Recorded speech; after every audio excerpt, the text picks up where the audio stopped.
Episode of Be Not Afraid. I'm so excited today to have my guest, Michael Smith. Michael, I've just seen on Facebook, he's written some really profound things. And today I was just reading his post about the common man. Another thing that I hope we'll talk about today is just all of the ideas on how it is that we can save the West from itself, save Western civilization.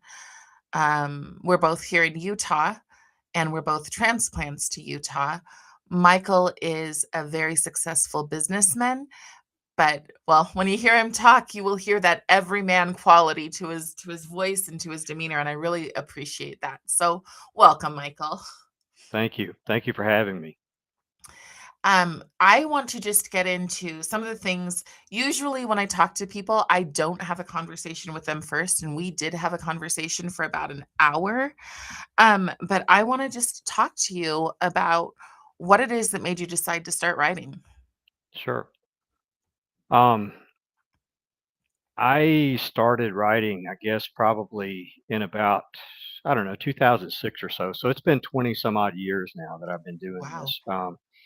And it mostly was not for any other reason than, I guess, really to just express myself. I felt that I had some things to offer after being um, doing the things that I've done and witnessing the things that I've done and having the life that I've had, and one that was completely unanticipated when it began. My career has, I've been able to travel all over the world.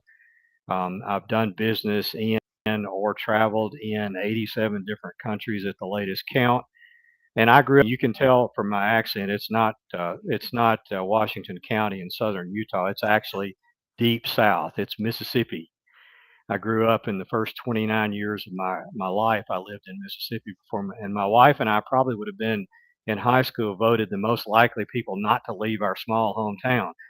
But we did, and we found out there was a real, I mean, there was a world outside, and we tried to experience it and have our kids. We have three kids, all grown and out of the house now. Well, sort of out of the house now. My daughter just sold her house, so she and my granddaughter are living here with me and my wife. But that's a blessing because I get to see my granddaughter 24/7, and it is truly a blessing. But we had an opportunity to do a lot of things that we never thought we would be able to do. I mean, my wife had a transportable skill. She was trained as a teacher and spent 36 years teaching. Wow. She actually worked for Primary Children's Hospital for about 5 years and developed a program or help them develop a program of education for kids that are in hospital for a long period of time. And she worked with a group of other teachers that matched their curriculums from their home schools up with what they could actually be able to do while they were in the hospital, so that when they got out, they weren't so far behind. And extremely successful program for primary children. She has since retired, and I'm working on it. I'm a recovering, as you said, I'm a recovering business guy, so I'm really working hard, trying to slow down. I just turned 67 a couple of weeks ago, but I guess I've always had a love for the written word. I've consumed everything I could get my hands on my entire life. My grandfather down in Mississippi had the equivalent of what we would call now about an eighth grade education. He grew up early in the late 1800s, early in the 1900s. And my grandparents lived, raised seven kids through the Great Depression.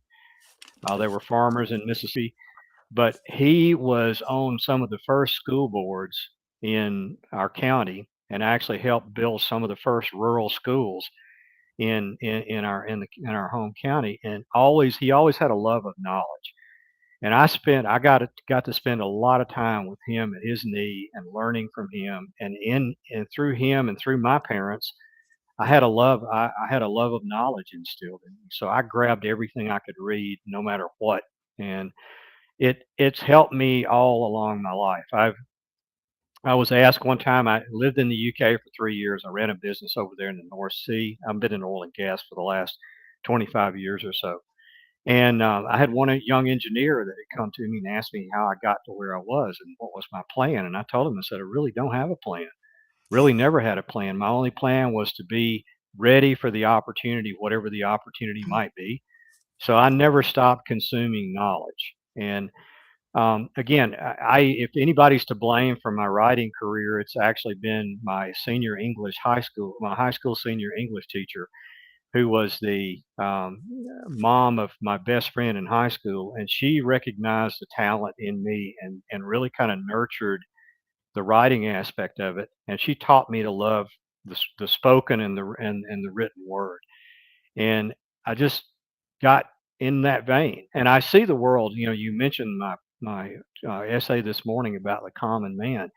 I mean, that's how I've always described myself, because no matter what I've achieved or what I've done, I've never really changed. I'm that same common man that grew up on a farm down in Mississippi. The same basic rules apply no matter what. And I've learned, even though I've learned a lot of things, most of what I've learned has validated the principles and values that I've lived my life according to. So I decided a few years ago to try to branch out and to do more and to get engaged so that I can spread my ideas. Because one of the things that I found out, and one of the I'd say probably the most common comment that I get on anything that I write is that, and you know, kind of paraphrasing the comments, is that you are right. You put down on in words what I've been thinking, Right. and it really let me know that one of the reasons that I do what I do too is to let other people out there know that they're not the only ones that are thinking those things. I feel like that is the calling of what I would call a remnant people today, because I do similar things. I Mhm. write in a way that I hope I'm giving people courage, and I try to write every single day for that reason. Yeah. But what I find really interesting is I don't remember how long you've been in Utah, but there's a lot of elitism here. There's a lot, Mhm. and I would almost call it false elitism, because a lot of the times those people who are elite, who consider themselves elite, don't do a lot of the reading, don't do a lot of the research. Mhm. But they seem to have a very "we know better" for everyone. And the only reason that I focus on Utah, even though a lot of my listeners are not from Utah, the reason that I focus on it is because we are the heart of the West of Western civilization. We're Mhm. literally the place that people consider to be the most religious and, by extension, the most moral. Oh, I So completely agree. I completely agree with that. We've been in Utah for, oh gosh, what, over 30 years, 35 years, I guess. We moved here, excuse me, we moved here in the early 90s.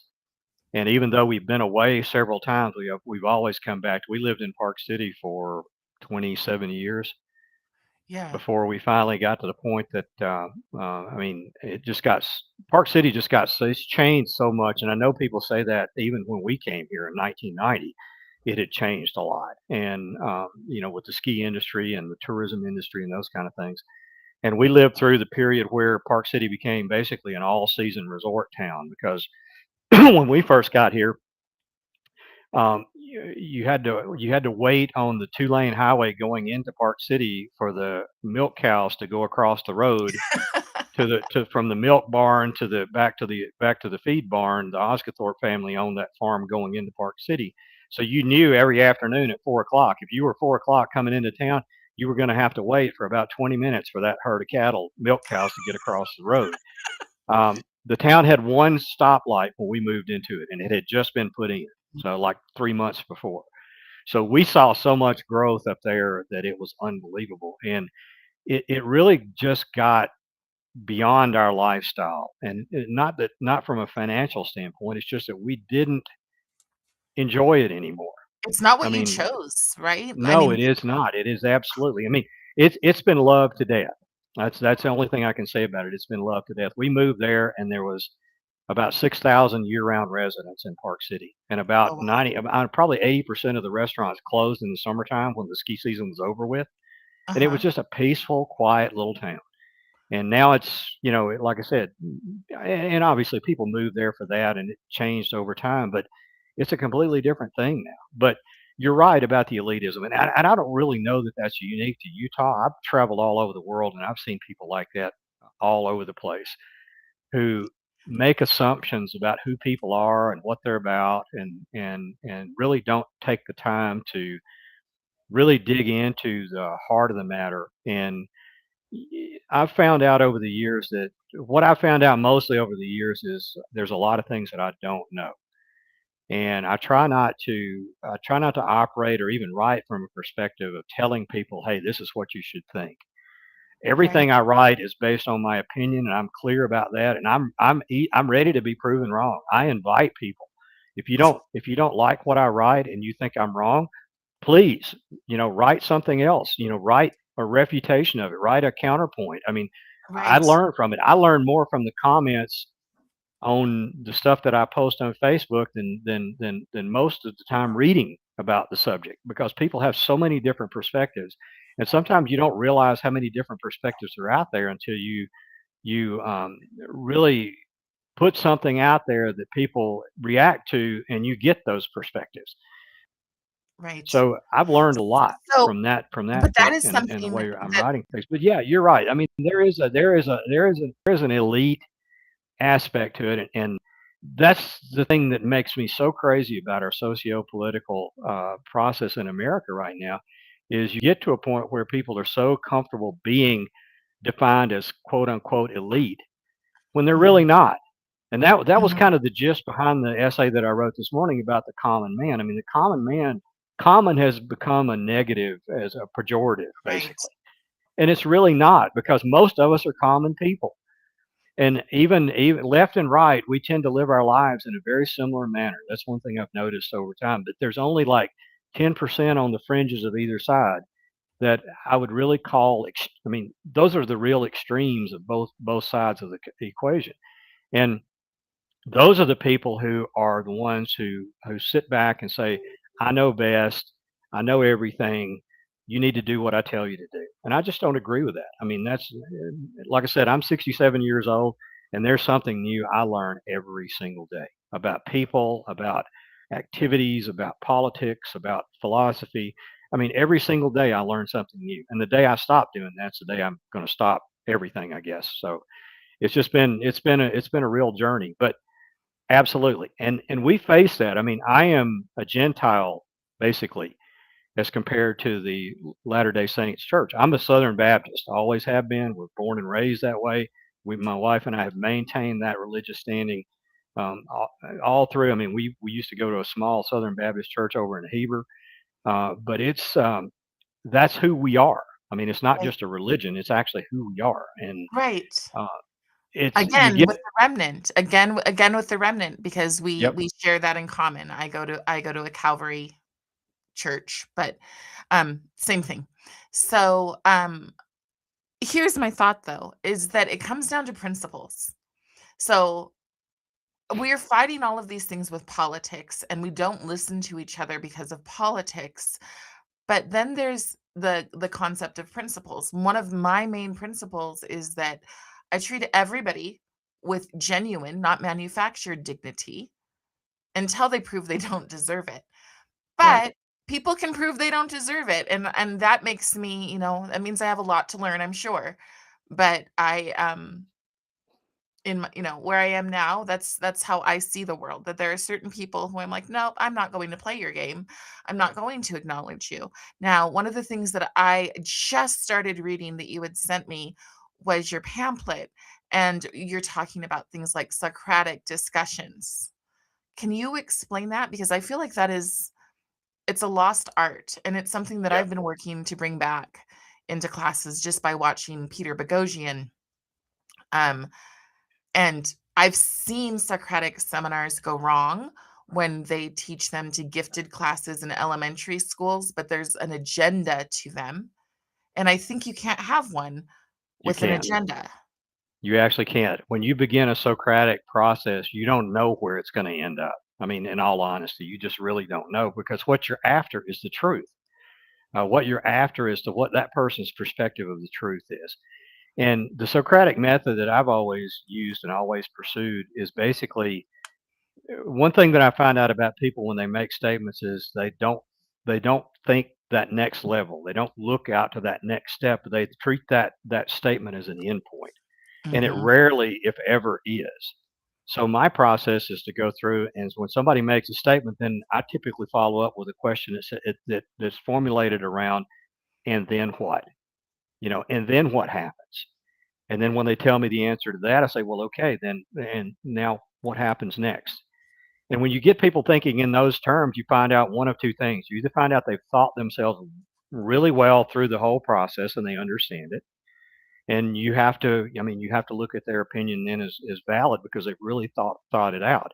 Or you find out people are just making statements that they don't have any basis to make. And most of the time I find out that people are making statements that they have no idea. I mean, I had one like that this morning. I pulled a quote, a comment off of that very post that we're talking about the common man, where I had a person that said, "Well, I'm willing to pay more taxes if it helps, any other child have access to something." And my question to them was, "Okay, well, what does that really mean? What Right. what are you what are you really thinking about when you say that? Because how are you going to define what that child really needs?" And where does it stop? I mean, we've really moved now over in our society where welfare was basically keeping people alive and not starving in the streets to basically buying cell phones for people and having SNAP benefits pay for candy. Or I even that mean, housing is a human right and that everybody should yeah, get housing, and we're not and talking the most basic because people complain when their home is yep, I mean, when I was 18, I aged out of the foster system, and they took me to these places where you could get housing. It was like HUD, right? You could get right, housing, but and I actually appreciate this. I didn't wanna live that way. I didn't wanna live in a place where I had to pull down the Murphy bed, and who knew what kind of violence might happen, in the night. So I had to think, and I had to go, "Well, do I wanna take advantage of this HUD/welfare system, or do I want to go and work the night shift at Taco Bell where I can also get shot?" But but at that point, at that time, I could afford to, pay a quarter of rent in an apartment, so to have yep, 3 roommates. Um, and so that's the whole thinking through. We don't think about what access means. If access to social programs means that we're turning our kids into socialists, is it worth it to pay for that? right. I mean, basically, what we've gone from is a system that, and I grew up poor. I grew up poor and down in Mississippi on a farm. I mean, we had a farm and we scraped by. My dad actually finally, I was already into high school before he actually became really relatively successful. He bought a couple of auto repair shops and really did well with those and sold them several years. I mean, like a decade later. But we really never did have a whole lot. But I never wanted for anything. I mean, my parents always looked after us and always provided the things that we needed. Now, it might not have been the things we wanted, but it were the things that we needed. And maybe we didn't understand them then. But I learned a lot of lessons from that experience in that, and that's one of the things this young lady that commented on my post this morning took out of it. She looked at it as a negative of the challenges that I'd gone through as a child and the things that I learned from my grandfather. And my point was, is you missed the whole point of the story. The Right. whole point of the story were the great things that came out of it that allowed me to live the kind of life that I've lived over the past 60 some odd years. I mean, it's not about missing things. It's about what I got from those things. And you have to make a decision, and we have to make a decision about what we're going to provide our kids. And I've written a couple of times. I mean, I've driven from my home to my daughter. My daughter lives over in Taylorsville, like to where did live until she signed the papers on her house today, selling it. So I drove over there the other day to take care of something, and there were junior high kids walking Mhm. up the street protesting ICE. Mhm. And I'm sitting here thinking, these kids have absolutely no mental basis to be able to do this. Right. Somebody has inculcated or indoctrinated them with some sort of view that they're out on the street walking with signs. Right. And I'm thinking, that even extends to our high school kids now. There's no, I mean, there's really no independent education. I mean, my daughter went through Park City High School. And Park City High School was like in the top 10 in the nation at the time she went through it. This was the Right. early 2000s, late 90s, early 2000s. And she went to the University of Michigan, going into University of Michigan Ann Arbor with Mhm. almost a full year of credits that she'd gotten from her senior year Right. or her junior and senior year of doing advanced placement classes. Well, they cancel all those now because they're racist. Because there's not, I mean, Park City in Utah as a whole, when we moved here, especially with one of the whitest places on the face of the earth. And I mean, it was a shock to us to drive up to McDonald's and see white kids working in there instead of black kids in there. And I don't mean that as a racial statement. I mean, that's just the way things Right. were in Mississippi. Right. Um, And I so, appreciate that. Like, please don't hold back on those kind of things oh, because I love the truth. I am So actually one of the least racist person you'll ever find, and even though I grew up in the tumultuous civil rights times of the '60s, and my class was one of the first ones that were desegregated in the school, so that I got moved to a different junior high school or middle school now they call them that. I knew almost no one in because the way they shifted the school districts around. So I got to experience all that. But I've hired people, I've worked for people, I've I've worked with people on teams from all over the world. So I have absolutely no bias toward any color, race, ethnicity, anything. My focus has always been, can you do the job? If you can merit. do the job, you get the respect. I mean, it doesn't matter. I mean, I've worked with Indian engineers, I've worked with Russians, I've worked with Middle Easterners, I've worked with Muslims, I've worked with Christians, Jews. I mean, and I've never even asked about any of that because it Right. didn't matter. What Right. mattered was, can you do the job? And that's how I've always approached everything. And I realize there's some other people that don't approach life that way. But we're all human. You're, and to your point, I'm the same way as you. I'll give you respect until you prove me you don't deserve it. Some people prove that really quickly. Some people take a little while for you to find it out. But until you actually prove to me that you can't be trusted, I'm going to trust you because I'm just that kind of person. That's the way I start out. And as far as kids, I'm sure you'll be right back. Yep. Keep on. no, no, I was going to say it's hard to underestimate the level of insulation they get from reality these days. I mean, parents are partially to blame.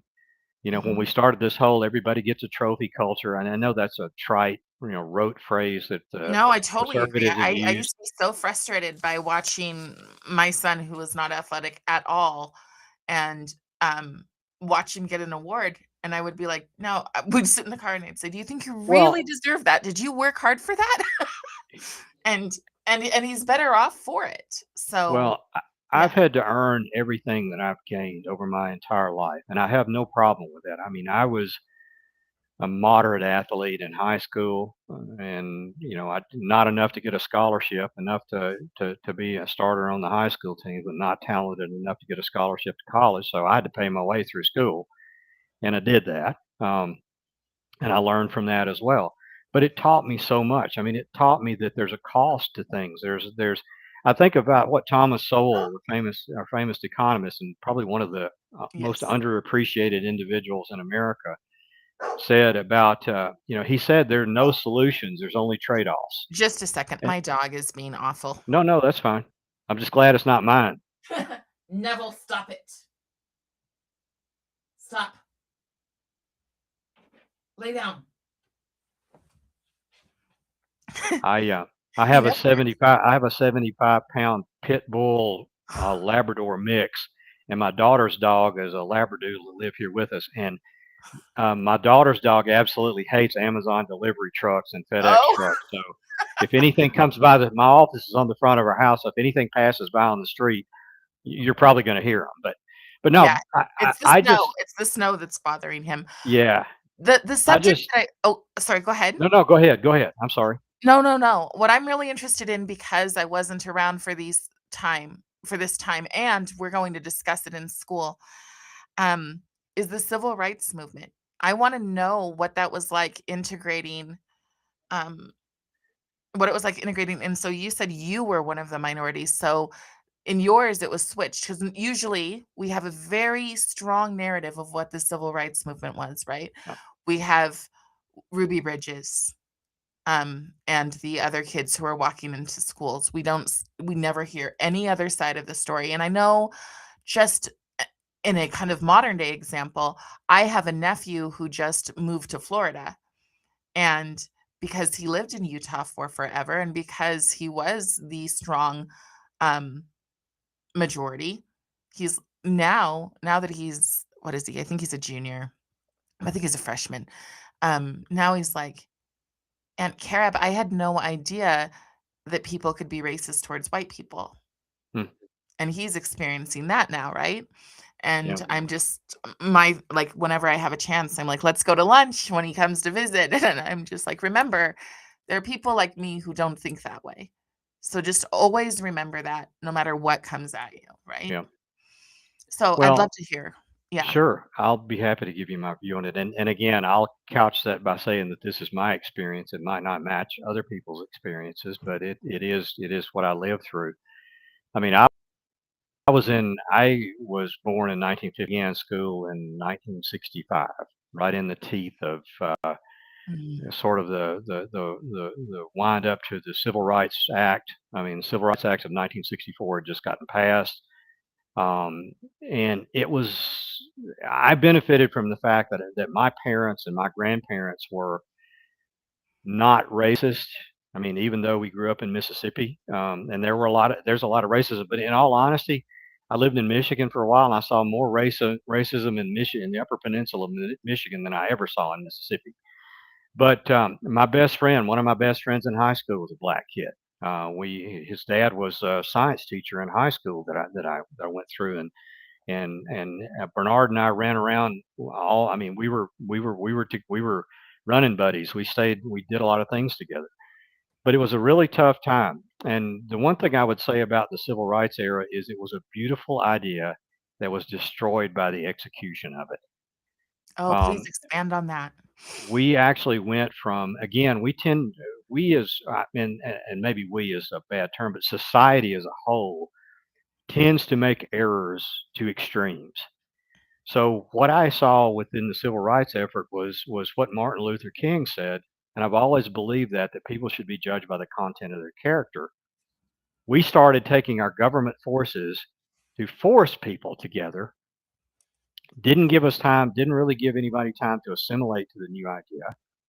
And a lot of people were prejudiced against it because they didn't understand the differences in cultures. And that's another point that I've made. I don't believe that anything that we face is racial.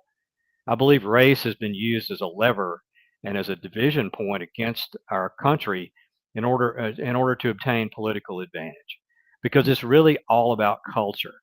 If you Mhm. look at the American culture, and opposite to what a lot of historians think, we do have a definable culture in America. How do you define it? As soon as you come back. Sorry, everyone. It, The snow, I think, is maybe flipping. yeah, I think it is. We lost power. I don't know if you did or not, but we lost power this morning for a few I hours haven't. early. Let me knock on some wood. Yeah, So, yeah. Let me yeah, tell you, it gets really dark when you're used to having electricity. It's not very fun. But yeah, but I think that the point I was trying to make is that the problems that we face are not racial; they're cultural. yeah. And America has proven over the years, when we assimilate people into the culture, if you buy into the American culture of freedom, if you buy into the free enterprise system, if you buy into the fact that you should be judged based on your character rather than the color of your skin, then people tend to do well. And it's really interesting. I've studied this quite a bit. And if you look at the new immigrants to the U.S., if you look at the new minorities from, say, Nigeria or from Asia, I mean, Asian kids and Asian families as a whole out earn white families Same with significantly. Nigerian. Indians are Same the with same people coming way. from Africa who don't get caught up in, like you said, you use that word access, and that's why I was like, we need to be careful Yep. about access because we think, oh, we're giving them opportunities. But if we're giving them opportunities to hate our country, maybe we want to think back on Yeah. giving them those opportunities. And that's another aspect of culture. I mean, it really Mhm. is. I mean, we need people to assimilate into our common culture because you can't balkanize a nation. You can't have pockets of states that are one way and other pockets of other states that are another way. If we're going to go forward as a nation, we need to go forward together as a nation. And to do that, you have to buy into a common culture. You don't have to be Christian, you don't have to be Islamic, you don't have to be Buddhist, you don't have to be Jewish, but you do have to agree to certain common cultural norms and certain common cultural principles in order for us to continue to be a nation. And right now, and it gets back to what we were talking about the kids in school, is our kids are being taught division right now. Right, I mean, they are honestly being taught division, and they're being taught that it's okay because white people are a minority and are majority, and white people have been in power, that it's okay for you to hate them, and right, it's not. I mean, if I do something bad to you, it's okay for you to hate me. But if I've never done anything bad to you, you shouldn't be able to hate me just because I have a white skin. And I right, mean, those are words that I never thought would be coming out of my mouth, but we're there now. I mean, right. we We did are. well.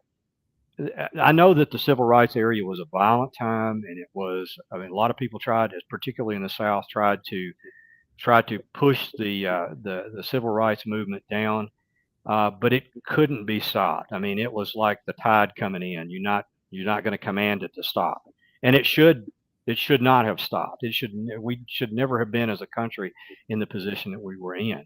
But we screwed up Reconstruction after the Civil War too. I That's what mean, I like was going really. to say, like, I actually wrote that as Oh, in my notes, was Reconstruction is a lot like it. Yes, we as a nation completely screwed that up. And had Lincoln survived and not been killed, it might have been different. But it was really, and being from the South and growing up in it, I can tell you the South was punished right, harshly, right. and forced to accept things that not of their own will, that caused a lot of animosity, that drove a lot of division. And again, it was a cultural thing, but it was focused. The carpetbaggers used race as a tool to beat up the Southerners with. Right. And slavery was a horrible institution. I am not and would never argue that, but there's a lot more that went on underneath that. People had my hometown got burned to the ground. I mean, during the Civil War, it was burned to the ground. I have ancestors that fought on the side of the South, but never held slaves at all. None of no, as far as our research goes, our Well, and the genealogy northern research treatment goes. wasn't better. So, No, no, it there's a actually lot of wasn't. people. I mean, there's so many stories about slavery that aren't told because number 1, if you told kids at the very beginning, because I've just flat out told my students, "Why don't we look into who started chattel slavery in America?" Yep. The very first person, Anthony Johnson. Have that conversation, and suddenly the kids start to look a little bit differently. Yeah. They go, "Wait a second." And then it's like, "Look, but I shouldn't be held accountable for that." Well, Um, and I it's even have a grandfather who was a member of the KKK. I still shouldn't be held accountable for that because it's not my life. It's not my choices. well, you shouldn't be punished for the sins of your fathers. I mean, Right, it's just. I mean, biblical teachings tell you that. right, I mean, you shouldn't be that way. But the way it's taught now, and it is it's kind of like our policy toward Taiwan. It's like strategic ambiguity okay, because yeah, the parts that they leave out now that are relevant, that cause our kids to believe the way they believe. I mean, if you listen to the way slavery is taught today, it's almost like a bunch of white people got together in the U.S. and they went over to Africa and they captured a bunch of black people and they brought them back over here and enslaved. And I've had conversations with kids too that don't understand that it was the black tribes in Africa that were subjugating their own racial, the same racial group, and selling them into slavery. right. And it didn't start with America. They were sold to the Arabs of the Middle East long before they started those Oh, if you listen to transatlantic the Ottoman slave trade Empire, started.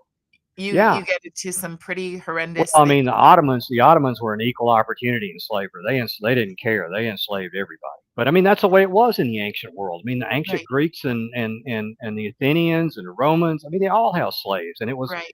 you conquered an area, you took slaves. I mean, and And what American they'll say is Indians. nothing was as bad as the chattel slave, and again, I say, well, then let's go to Anthony Johnson because he Yep, sued a black man sued to be able to own slaves for their entire lives. yep. That's how Well, and I mean, even today, we still tend to hold on to the idea of the noble savage that yeah, was developed in the late 1700s when the Native Americans and the South American tribes were being conquered, and there was this idea of the noble savage. Well, the savages were neither all savages nor were they either all noble because right, they captured territory. That's the thing that just kills me about this whole stolen land thing right. is it depends on what period of time you want to stop the analysis because for thousands and thousands of years here in America before the first white man ever set foot on the land here. Tribes fought over land. They subsumed other tribes, and it's always the superior power, the superior civilization always overcomes the weaker one. That's just the law of the land. And to pretend that we've evolved past that with the authoritarianism that we have both seen and both that is regularly called for. Going back to these kids protesting, there are kids, children, like not even fully developed kids. They're still prepubescent, and they're saying things like, "If I had a gun right now, I would pew pew all these. If they are conservative, blah Yeah, blah blah," and the parents cheering it on has been hard to watch. I've seen that locally. I'm so glad these kids are using their First Amendment right or their civic duty, their civic responsibility. But here's the issue: the kids don't know what civics is. yeah. They don't know what it Well, means to be responsible. the advantage of achieving an advanced age that I have achieved and being on this side of the grass Oh, for so long yes. is that you get to look back and see how stupid you were when you were young. Right, If you live long enough, you will learn you were dumb when you were young. And unfortunately, it takes a long time to get to that point where you can actually look back and honestly reflect on how actually stupid you were. But we don't have to be that way. And the story that we're telling today, Carrie, is the story that humanity's told for millennia. We go through these cycles of forgetting history, and as we forget history, we repeat it. And so, I mean, I see so many. It's such a shame because I think that, from my perspective, when we finally got through all that mess in the South, when we finally got to the late '80s, maybe the early '90s, we started beginning to see racial harmony. I mean, people didn't care. And you started to see things like, I mean, and I know this probably sounds bad, but you started to see interracial dating, you started seeing interracial marriages, you started seeing multi-ethnic children, and all through the '80s, the late '80s, and the early '90s, all the way up to the 2000s. I think we were progressing in a good way, right. and Yeah, I mean, for you're some talking reason, about my life, my generation, right? I am yeah. biracial. So, Well, and then all of a sudden we took a wrong turn somewhere again, and right, it centers. I think it centers around. There was a culture or a cult of victimhood that arose in the late '80s, and it comes a lot, I think, from the development of critical race theory and how race explains every bad thing that's ever happened to a minority. Little beknownst to them, there's a lot of these bad things that happen to white people too. I right, mean, there's actually more white people under the poverty line right now than there are black people. I mean, it's not as much as when you factor in the percentage of the actual population, because I think blacks are like 13 to 14% of the U.S. population. But numerically, there's almost, I think the last time I looked at it, there's like almost five times, I want to say, it's 3 to 5 times. Don't tie me down to a number, but there's 3 to 5 times as many white people under the poverty line as there are black people, and they're experiencing the same destitution and problems and issues. And that's a reason that I've come to the conclusion that it's cultural because if you look at it, white people have drug problems. white kids struggle with the same kind of things that black kids struggle with, Yep. and we're too stupid to recognize that. The And difference is that because we're taught that we have no, I mean, literally, I've got friends who will say, "What is our culture? We have no culture." right, And this we're doing the same thing that South Africa did, yeah, where we're starting to say, I think it's West Virginia with the new governor, starting to say white men cannot get business contracts. right, That's right, insane. That's insane, and if you don't think that that's going to cause a war, I think they're creating a lot of things that are causing a war intentionally. Um, Total segue, but again, with the when you don't have principles, when you aren't rooted in any kind of truth or grit, and I'll say grit with this one, I think that's the right one. I've just been thinking about these shooters lately. And as we're taught that truth is not acceptable, that it could be painful to someone, well, then we're making them less resilient yeah, while claiming that we send them to school to become resilient, but we're making these people less resilient when we say if it's uncomfortable to be in the gender that you were born in, then that's enough. You no longer need to be in that, and we all need to accept it. And whatever you do is excused. That's because we have no principles. yeah, We don't even have the principle of you got to work through. I have a child who's considering the military, and it said, if you want to be a Marine, if you want to work through the suck, and that's the yeah, way as yeah, Americans, that's what people came here. People did not come here in big glamorous clothing and just say, "Oh, do this and do this for me." They worked through the suck. And now yeah. we're telling people they shouldn't. My When I define America, I define it as a story of redemption, resilience, and grit. Those are our No, principles. absolutely. To Absolutely. me, That I mean that and that's one of the things that my family taught me in growing up in Mississippi. Of course, when you grow up on a farm, you're a lot closer to the grit than when you grow up in a city sometimes, but you get to see life at its very basic levels. I mean, you're taking care of animals, you're growing crops, you deal with the seasons, you deal with bad weather. I mean, all this kind of stuff, and that pretty much meets the definition of the suck. And all you can do, I mean, it's like one of the quotes that I've given to my kids. My youngest son is in the military. He's in the army. He's a cyber warfare specialist in the wow. army. But we were taught that there are things that you can control and there are things that you can't control.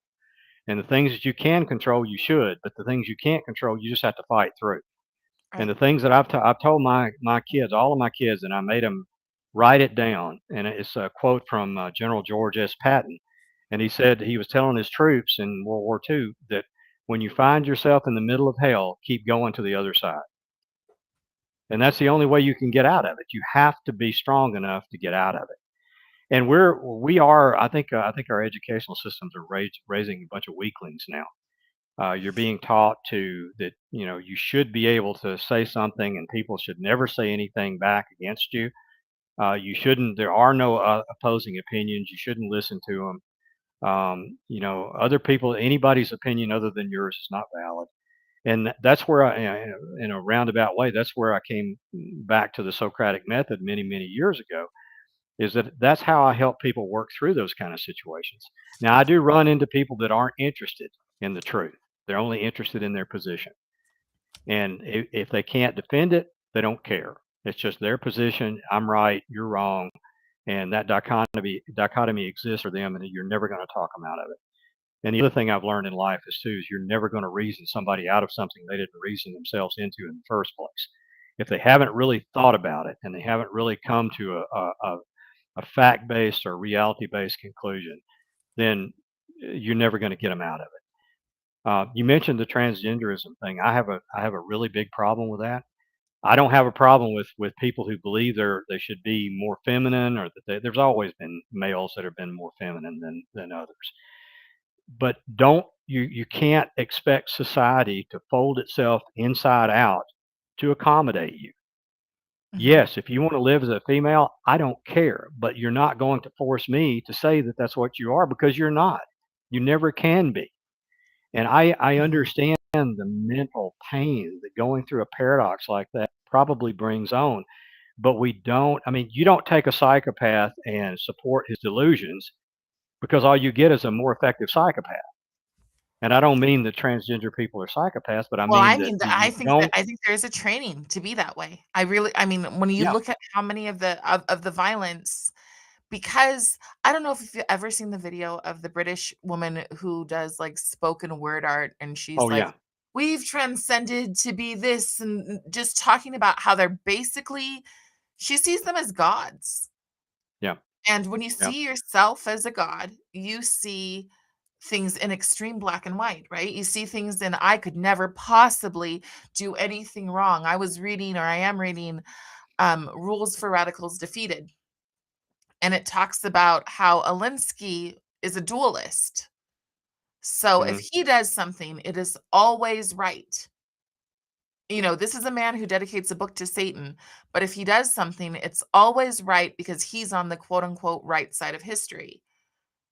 But if somebody else does the exact same thing or less, they're wrong no matter what they do. Oh, yeah. No, and it's funny. I'm gonna plug my Substack here because I've got a piece on there that deals with that. I wrote it's called Unlicensed Punditry, and it's at michaelsmith.substack.com. If anybody wants to go take a look at it, but a few weeks ago, I had had enough of Alinsky and Alinsky tactics, and I had been thinking about this for probably close to a decade or so, and I do things like this. I will jot ideas down and they'll sit in my notebook and marinate for years and years and years. And maybe I'll come back to them and, something will trigger me to go back and look at what I was thinking at that time period. And I was in the process of developing a response to Alinsky's 13 Rules for Radicals. And what I came up with, and I finally published something a couple of weeks ago, I called it 13 Rules for Rationals. And basically it was a one for one counter to Alinsky's 13 rules that rational people should use. And they're an easy way to defeat people who use the Alinsky rules, even though Alinsky used a lot of just pure human nature in there, but it was the negative side of human nature is what he focused on. And you have to want to find agreement. You have to want to find the truth because if you're only looking for advantage, you're never going to find the truth. And that's the one thing I've tried to chase for the last 40 years or so, in the last 20 some odd years of writing, is where's the truth? What is the truth?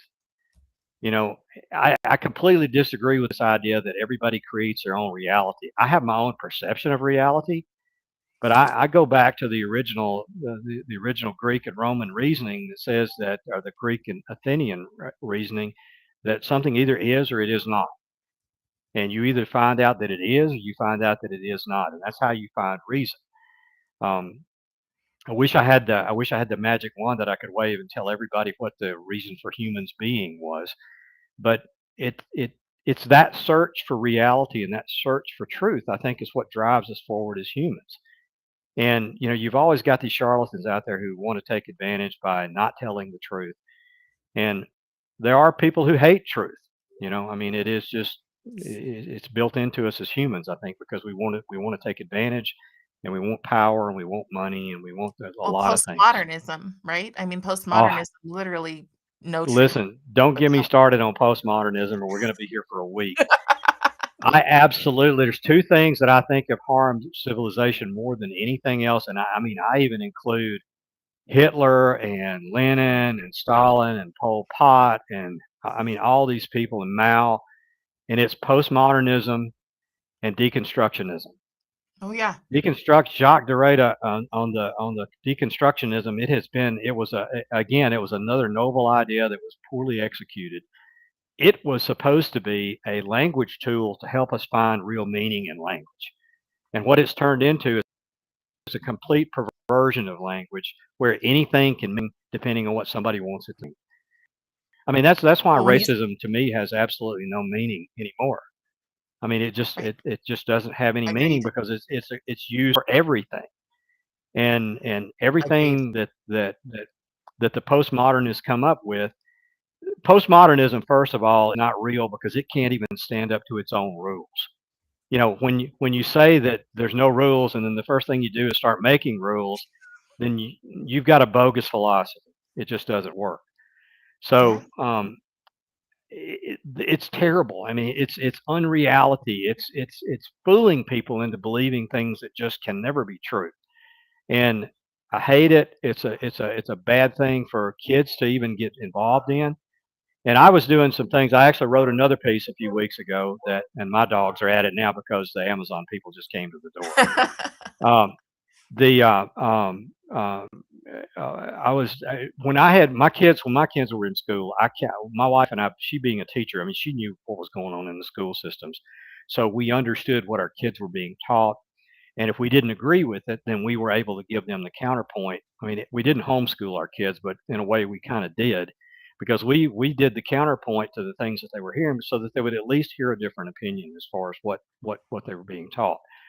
And I ran across a gentleman, a Brazilian guy by the name of Paulo Freire. Right. And Mhm. Freire actually came up with the pedagogy of he The wrote a book in oppressed. 1968 that basically drives almost everything that's going on right now in contemporary education. And it was called the pedagogy of the oppressed. Yep. And basically his perspective was is knowledge is not to be inculcated or not being trained into the kids. You shouldn't teach them memorization. And to some degree, agree with that. But you've got to give the kids enough real knowledge for them to be able to make decisions on their own. And his system basically is the oppressed oppressor model. And that's why we see the point that I was making is that the what we're seeing kids, too young to even drive, marching on the streets right now, holding up anti-ICE signs. That is the end result of the pedagogy of the oppressed, Well, and it's false. let me take that another level. I have an interview on Saturday with a legal immigrant who was only barely 18 years old. He came here from Venezuela when he was 9. He saw a lot, a lot. In his school, he was assaulted because he supports ICE. Mm, He supports ICE because he saw a lot. And he's getting called names by American kids, even if the American kids are Latin, whether or not they're Latin or white, it doesn't matter. They have not seen the kind of a lot that this young man has seen, but his oppression meter is erased the second that he does yeah, not accept it. yeah, and that's how it's become political. It's not even about illegal immigration anymore. It's about one group achieving It's about power turning our or kids into dominance. socialists. Right, right. That's all it's about, and that It's classic class warfare. I mean, right. it's the same thing the Soviets were doing back in the '60s. One of the reasons the Soviets, I recall something I wrote, and again, if I have You're an fine. idea, I write it down to get it out of my head. Same. So I was thinking about this the other day, and I remembered, and I couldn't remember at the time where it came from, but it came from a series of lectures that were done in the late '70s and early '80s by a former Russian immigrant by the name of Yuri Bezmenov, and Bezmenov It's was enough. Mhm. a propaganda expert with the USSR, and his one of his jobs was to find ways to infiltrate and to convince America that communism was better than capitalism, and you should surrender to communism and all this kind of stuff. And this is kind of a bastardization of a bunch of his lectures, but basically what he was saying is you're never going to do that to America because the middle class, there is a middle class, it exists. Number one, it doesn't exist in Russia. You have the haves and the have-nots, and there's nobody in the middle. But you in America, you have the middle class, and they're happy. I mean, they have upward social and economic mobility. And he made the point in one of his speeches that at the holiday celebrations that the average American family has a feast and they exchange gifts and presents that are reserved for the highest levels of the Russian society and Russian government. That people you're not going to ever create class warfare as long as there's a happy middle class in America. Mhm. And we've tried to destroy that. I mean, when I say we, and the powers that be in the U.S. have tried to destroy that, because even even even the Democrats and Joe Biden and the left talk about how they want the middle class. Well, they've done more. They did more to hollow out the middle class than anybody in history. And without that middle class, without that social mobility, without that independence, without that ability for people to achieve whatever they can achieve, you're going to wind up with class warfare, and you're going to wind up, and it's not going to be pretty. Um, one of It's the things always is death. It's always death, imprisonment. Um, yeah. that's the thing that bothers me the most about watching these kids is they have no idea what happened to the Red Guard after they were no longer useful. Well, I mean, they actually talk about how Hitler-esque the right is, but the right's not the ones that are inculcating and building the brown shirts and the stormtroopers in the school systems. Right. I mean, these kids. I mean, a lot of these kids, I think now, and I'm not speaking because I haven't been really close to the school systems for quite some time now that my kids are all out, older, and relatively independent. They need support periodically, but we all do. And I'm not that close to it, but from what I can see, they're not getting both sides of the story, No, and they're they not. don't know how close to being used as pawns as they're coming now. And it kills me. I mean, it kills to see the young spirit be shunted off to victimhood and to perpetual grievances. And the one thing you'll learn about human nature is when you give somebody something, it's never going to be enough. Right. We've lost the concept of charity in the United States, and now it's all entitlement. Complain. I mean, you got people that you could give a brand new red Corvette, and they would complain because it's not blue. I mean, it's just that kind of Right. attitude, and it's just very dispiriting to see our country going that direction. You're right, and what I always say, it's a famous quote, but a government that can give you everything that you want can take away everything that you have. And Absolutely. that's something these kids are not. This is why I say stop calling it civic duty. Like you guys Yeah. have decided, and I knew this, I'll be honest, I knew this when Deidre said, we want kids to have to perform civic duty in order to graduate. And because of who she is, I thought, I'm sorry if you have a different opinion of her, but my opinion was because of who she is, I was like, oh, so we're going to have protests in the streets. Hmm. That's literally what I thought. No. Um, and that's what we have. We have protests in the streets in my area. We have the police saying we support the kids using their First Amendment rights. And I'm just like, you guys are so neutered. You have children are children for a reason so that they can have influences and mentors to do their best in life. And we take that away from them to use them as pawns. We are abusing, I'm not, you're not. Society, the left especially, is abusing these kids. Yeah. No doubt.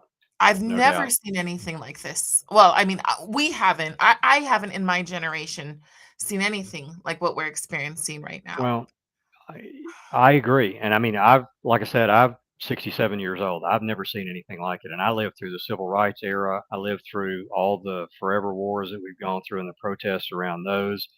The Yeah, Occupy Wall Street protests and all this kind of stuff. And I've never seen anything like we've got like going on now. But it's Gramsci's slow march through the institutions. I yes, it mean, is. we're living it right now. And Right. it's not just, listen, I'd love to just blame the kids, but it's the teachers, it's the parents, it's people who aren't willing to step forward and It's say, the look, guys, policies and the programs. If a teacher gets absolutely. something, because I'm torn because there are some awful things going on in schools. Yeah. But if the policies and the curriculum, and especially if the curriculum comes in on a Chromebook, and I've seen it, I've seen Khan Academy lose its ever loving mind and talk about dictators and have it all in red and say, the January 6th insurrection is an example of Mm, dictators, blah, blah, blah, for our kids, and not say, that digital media literacy is is a massive problem. Instead, Yeah, they praise it. So just because of time, and I like to let this go so that I can easily download it. Tell everybody where they can follow you again. I'm sorry to make it so sure. abrupt. No, no worries. Yeah. I'm on X at Utah Prez, UTAHPREZ, and that's not anything special. I was a president of a company in Utah once, so Utah Prez became my handle. At Utah Prez on Facebook as well. I am on Substack at Michael Smith, just michaelsmith.substack.com. You can find me on any one of those, and I'm accused of being prolific, but I usually have some idea every day that I try to put down on paper because I think there's so much going on right now. People say, well, how do you come up with so many ideas? Well, if you've lived through the 24 hours, there's something that you need to be concerned about because things are so volatile right now that things are changing so fast that it's even hard to stay up with it, even if you're just writing something every 24 hours. But you can find me there. I've got I think I've got about 35,000 followers on Facebook, so you can find me. There's a lot of Michael Smith, so you might have to look at my at Utah Prez to find me on Facebook. But At I first, I thought try to it was write Michael for. W. Smith. So I was like, "Oh, wow, I Michael don't W. I Smith is I turned don't to I leaf." don't sing. I can't carry the tune in a bucket, so I always wanted to, and I always wanted to be musically inclined, but that unfortunately is not one of my skills. But yeah, you can find me on that. And listen, Carrie, you're more than happy. I'm more than happy to be back anytime you get ready to, because I can already tell if we get talking. Like I said, we'll be here a week because there's a lot of things Right? we can talk about these days. Oh, I would love to. I'm trying to make sure that I've got somebody going every Wednesday so that I can be more, reliable. Oops. Okay, Jennifer Atkins said, "I already follow you." So and thank you for the episode. Thank you for watching. Please share, you guys. I think what I said in the very beginning, we're a remnant. We're a remnant. All we're trying to do is put out as much good as we possibly can, as much common sense as we possibly can. Maybe we don't get everything right. I'm okay with that because I literally believe that we're not God. And we're here to be humble and to help each other when we can. And how we look at help is different. So I will have you back on because I'd like to discuss more of your pamphlet sure. on discussing with people who don't agree with you. I even So forgot about that. That's a new project, a digital project that my daughter and wife convinced me to doing. It's basically in the tradition of the pamphleteers from the late 1700s, and what it's around is for people who are conservative or conservative adjacent or conservative questioning to learn a little bit about modern conservatism and learn how to counter arguments that they face. And each month, I'm addressing 3 or 4 different issues, and I've already laid my wife and daughter.